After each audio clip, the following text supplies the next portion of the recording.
तो पीएम ने WDFC का उद्घाटन किया है। वर्चुअल माध्यम से ये उद्घाटन हुआ है। तस्वीरें हम आपको दिखा रहे हैं कार्यक्रम की। तो एक और विशेष शुरुआत प्रधानमंत्री नरेंद्र मोदी ने की है। यहाँ पर हरियाणा के मुख्यमंत्री भी वर्चुअली मौजूद हैं, वहीं राजस्थान के मुख्यमंत्री भी मौजूद हैं। ये तस्वीरें हम आपको दिखा रहे हैं।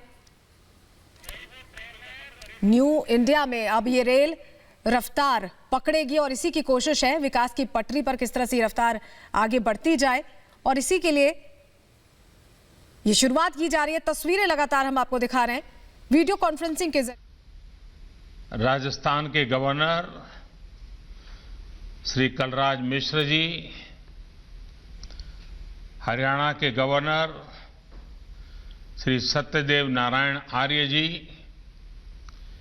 राजस्थान के मुख्यमंत्री श्री अशोक गहलोत जी, हरियाणा के मुख्यमंत्री श्री मनोहर लाल जी, उप मुख्यमंत्री श्री दुष्यंत चौटाला जी, मंत्रिमंडल में मेरे सहयोगी श्री पीयूष गोयल जी, राजस्थान के ही श्री गजेंद्र सिंह शेखावत जी, अर्जुन राम मेघवाल जी, कैलाश चौधरी जी, हरियाणा के ही राव इंद्रजीत सिंह जी, रतनलाल कटारिया जी, कृष्णपाल जी, संसद के मेरे अन्य सभी सहयोगीगण, विधायकगण,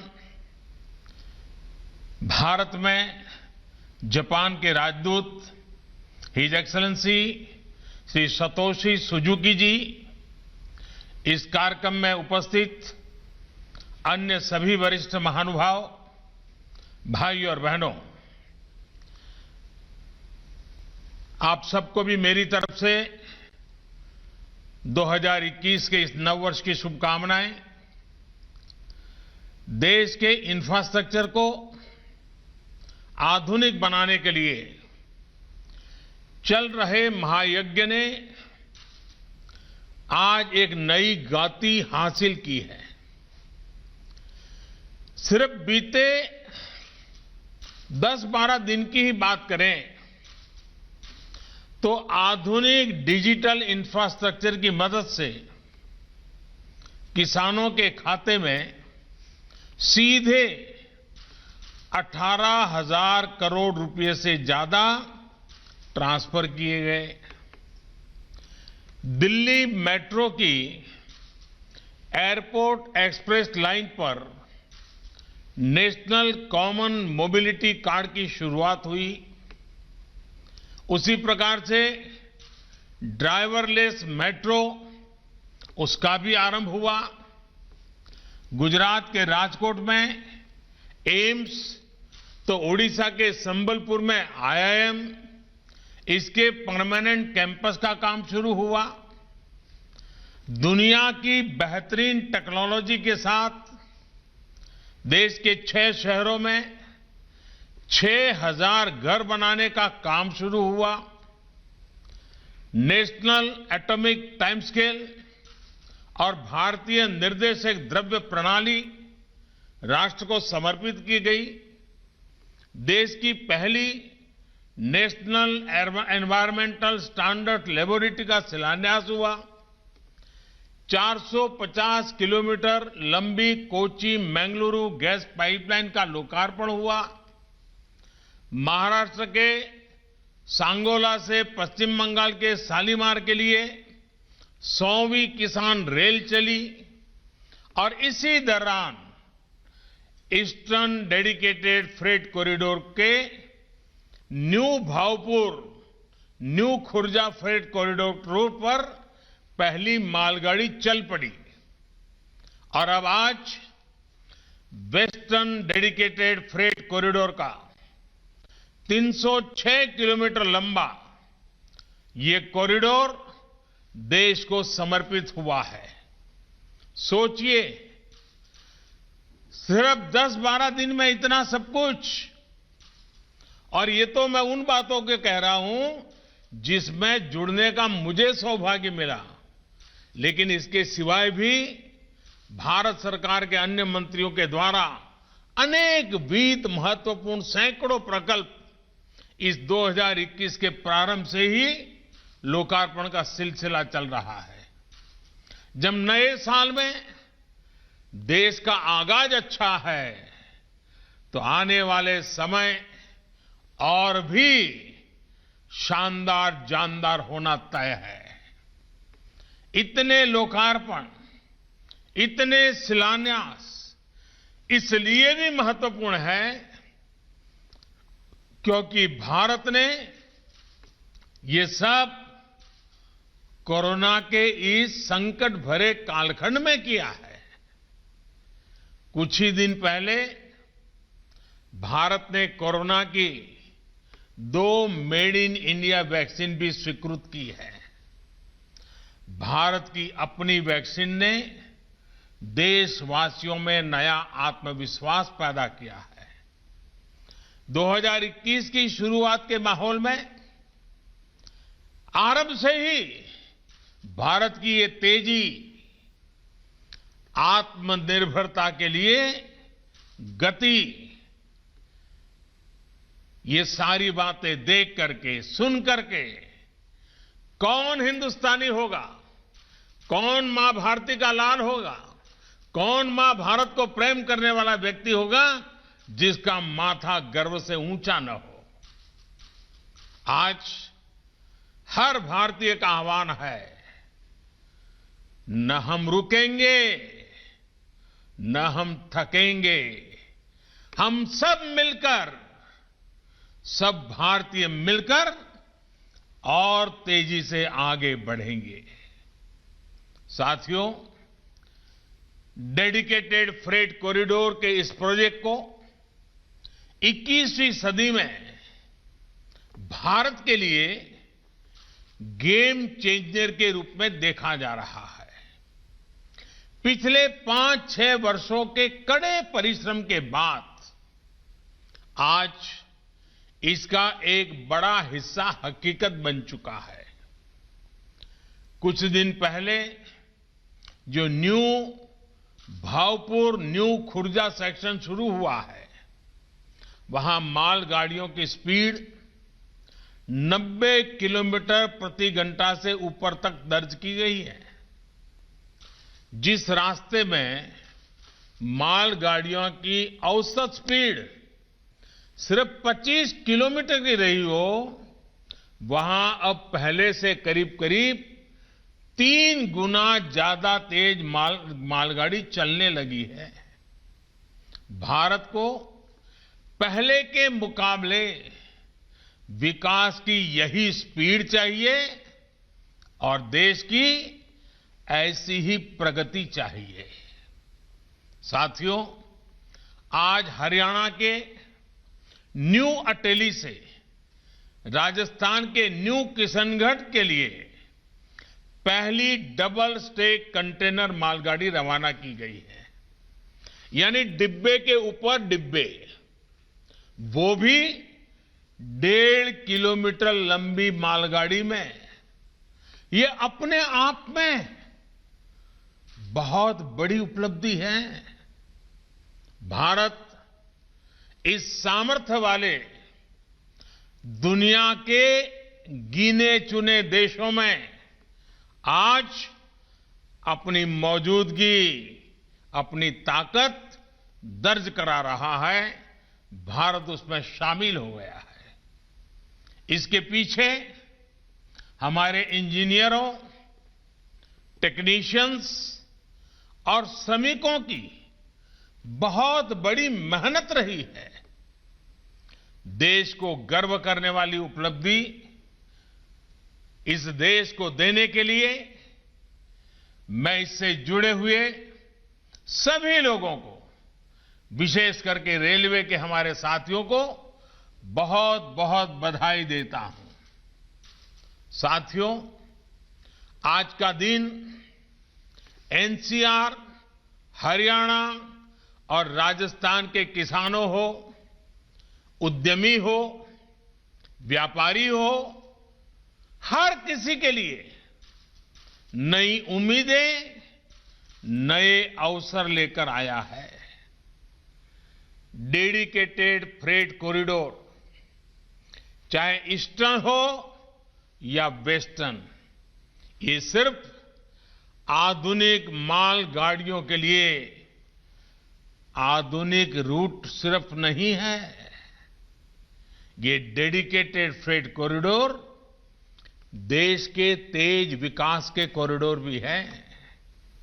ये कॉरिडोर देश के अलग अलग शहरों में नए ग्रोथ सेंटर और ग्रोथ पॉइंट के विकास का आधार भी बनेंगे।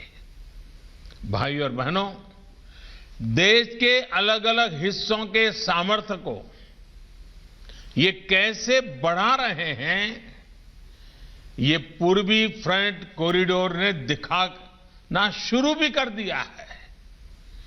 New Bhaupur, new Khurja section पर एक तरफ पंजाब से हजारों टन अनाज की खेप लेकर गाड़ी निकली, वहीं दूसरी तरफ झारखंड से, मध्य प्रदेश के सिंगरौली से हजारों टन कोयला लेकर मालगाड़ी एनसीआर, पंजाब और हरियाणा पहुंची।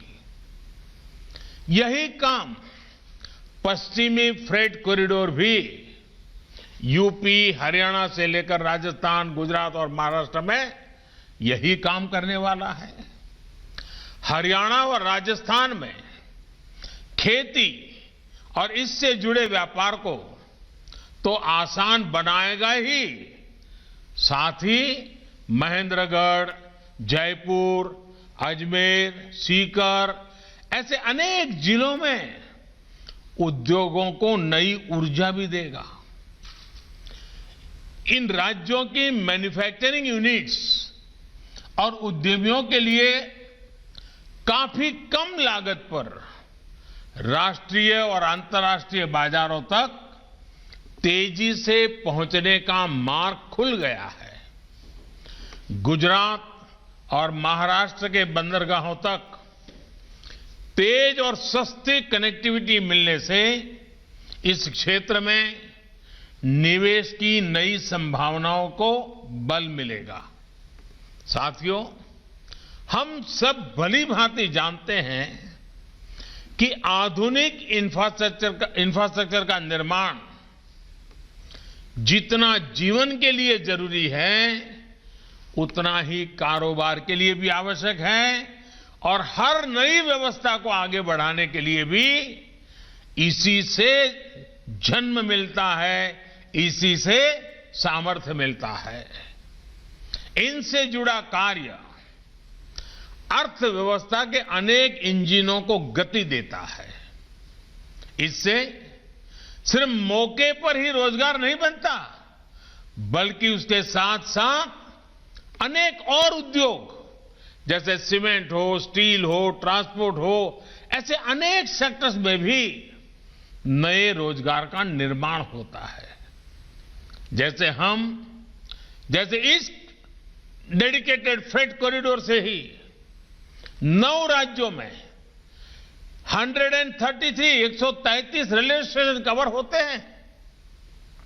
इन स्टेशनों पर इनके साथ नए मल्टी मॉडल लॉजिस्टिक पार्क बनेंगे, फ्रेट टर्मिनल होंगे, कंटेनर डिपो होंगे, कंटेनर टर्मिनल होंगे, पार्सल हब, न जाने कितनी ऐसी व्यवस्थाएं, अनेक नई व्यवस्थाएं, आधुनिक व्यवस्थाएं और विशाल व्यवस्थाएं विकसित होने वाली है।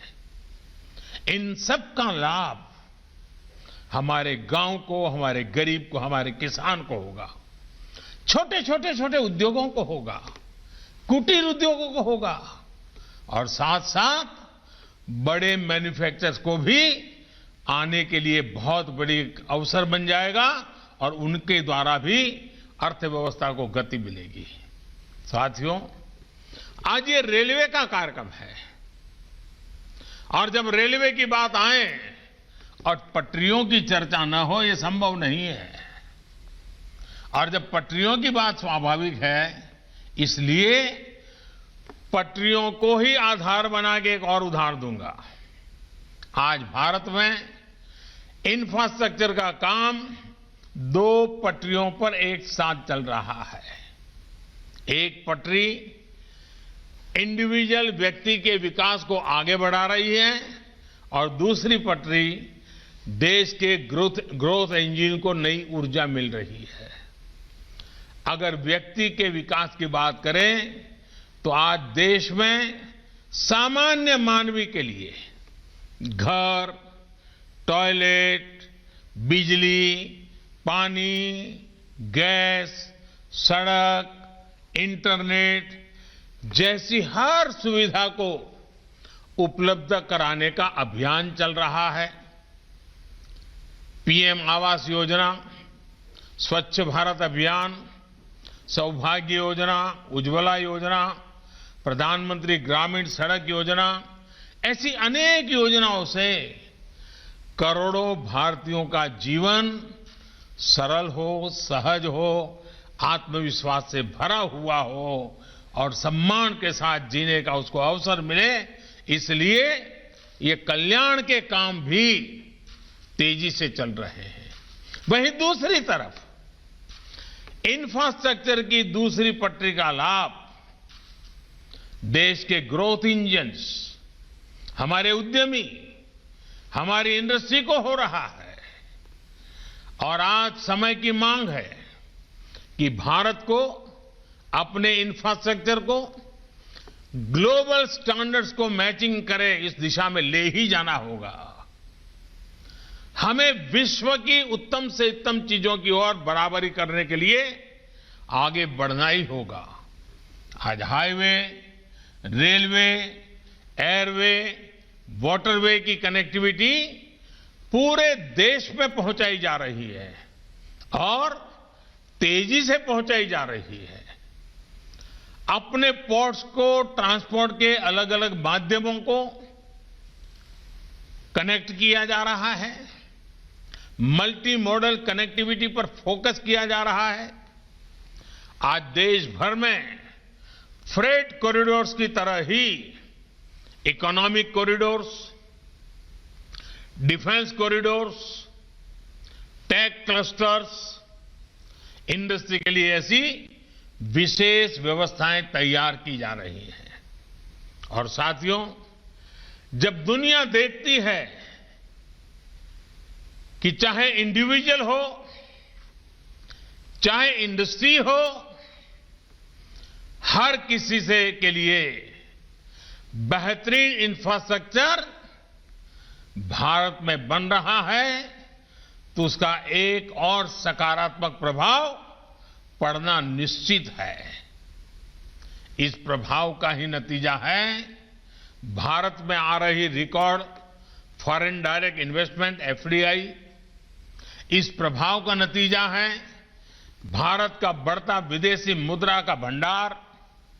इसका प्रभाव का नतीजा है कि दुनिया का भारत पर लगातार बढ़ता भरोसा। इस कार्यक्रम में जापान के राजदूत श्री सुजुकी जी भी हमारे साथ हैं। जापान और जापान के लोग भारत की विकास यात्रा में एक भरोसेमंद मित्र की तरह हमेशा भारत के साथ ही रहे हैं।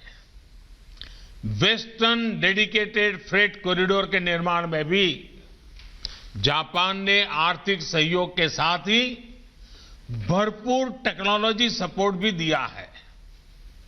मैं जापान और जापान के लोगों का अभिनंदन करता हूं, विशेष धन्यवाद देता हूं। साथियों, इंडिविजुअल, इंडस्ट्री, इन्वेस्टमेंट, इन सबका तालमेल भारतीय रेलवे को भी निरंतर आधुनिक बना रहा है। कौन भूल सकता है हमारे यहां रेल यात्रियों के क्या अनुभव होते थे। हम भी उन मुश्किलों के साक्षी रहे हैं। शायद ही हम में से कोई ऐसा हो कि जिसको इन मुश्किलों से न गुजरना पड़ा हो। बुकिंग से लेकर यात्रा समाप्ति तक शिकायतों का ही अंबार रहता था। साफ सफाई हो, समय पर ट्रेन चले, सर्विस हो, सुविधा हो या सुरक्षा, मानव रहित फाटकों को खत्म किया जाने वाली बात हो, हर स्तर पर रेलवे में बदलाव लाने की मांग होती रही है। बदलाव के इन कामों को बीते वर्षों में नई गति दी गई है। स्टेशन से लेकर के डिब्बों के भीतर तक साफ सफाई हो या बायोडिग्रेडेबल टॉयलेट्स हो, खाने पीने से जुड़ी व्यवस्थाओं में सुधार हो या टिकट बुकिंग के लिए आधुनिक व्यवस्था हो, तेजस एक्सप्रेस हो, वंदे भारत एक्सप्रेस हो या विस्टाडोम कोचेज का निर्माण, भारतीय रेलवे आधुनिक हो रही है, तेज गति से हो रही है और भारत को तेज गति से आगे ले जाने के लिए हो रही है। साथियों, बीते 6 साल में नई रेल लाइन, रेलवे लाइनों के चौड़ीकरण और बिजलीकरण पर जितना निवेश किया गया है उतना पहले कभी नहीं किया गया। रेल नेटवर्क पर फोकस करने से भारतीय रेल की स्पीड भी बढ़ी है और उसका दायरा भी बढ़ा है। वो दिन दूर नहीं जब नॉर्थ ईस्ट के हर राज्य की राजधानी रेलवे से जुड़ जाएगी। आज भारत में सेमी हाई स्पीड ट्रेन चल रही है। हाई स्पीड ट्रेन के लिए ट्रैक बिछाने से लेकर बेहतरीन टेक्नोलॉजी तक के लिए भारत में ही काम हो रहा है। भारतीय रेलवे आज मेक इन इंडिया से लेकर बेहतरीन इंजीनियरिंग की भी मिसाल बन रही है। मुझे विश्वास है कि रेलवे की ये गति भारत की प्रगति को नई ऊंचाई देती रहेगी। भारतीय रेलवे इसी तरह देश की सेवा करती रहे, इसके लिए मैं सभी रेलवे के साथियों को ढेरों शुभकामनाएं देता हूं। कोरोना काल में रेलवे के साथियों ने जिस तरह काम किया, श्रमिकों को अपने घर पहुंचाया,